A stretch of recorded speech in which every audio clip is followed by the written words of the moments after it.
L'affaire des enfants de l'orphelinat de St. Joseph.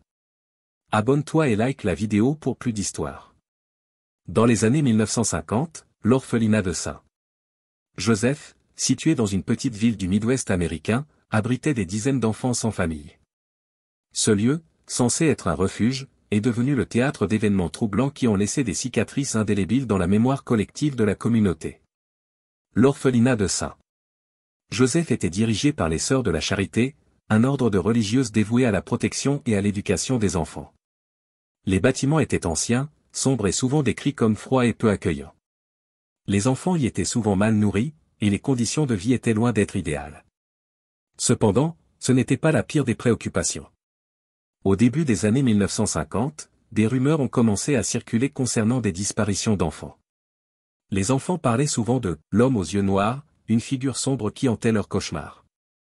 Les enfants qui parlaient de cet homme disparaissaient souvent peu de temps après.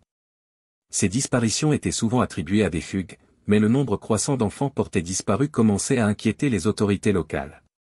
En 1954, une enquête est finalement ouverte après la disparition de 3 enfants en l'espace d'1 mois.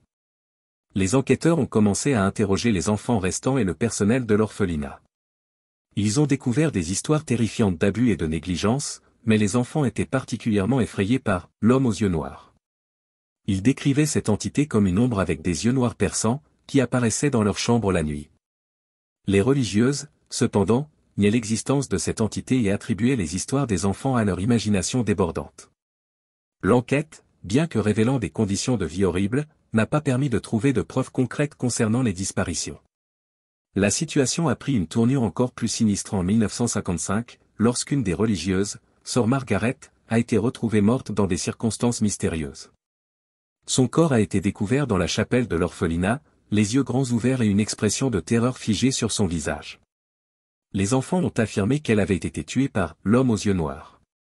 L'orphelinat a finalement été fermé en 1956, après que des preuves d'abus et de négligence aient été rendues publiques. Les enfants ont été transférés dans d'autres établissements, et l'orphelinat a été laissé à l'abandon. Les bâtiments, en ruine, sont rapidement devenus un lieu de légende urbaine, où les adolescents locaux allaient se faire peur en racontant des histoires de fantômes. Les événements de l'orphelinat de St. Joseph restent un mystère. Certains pensent que « l'homme aux yeux noirs » était une figure imaginaire créée par des enfants traumatisés, tandis que d'autres croient fermement que quelque chose de surnaturel hantait réellement l'orphelinat. Les disparitions n'ont jamais été résolues, et les histoires des enfants continuent de hanter la mémoire de ceux qui ont entendu parler de l'orphelinat de St. Joseph.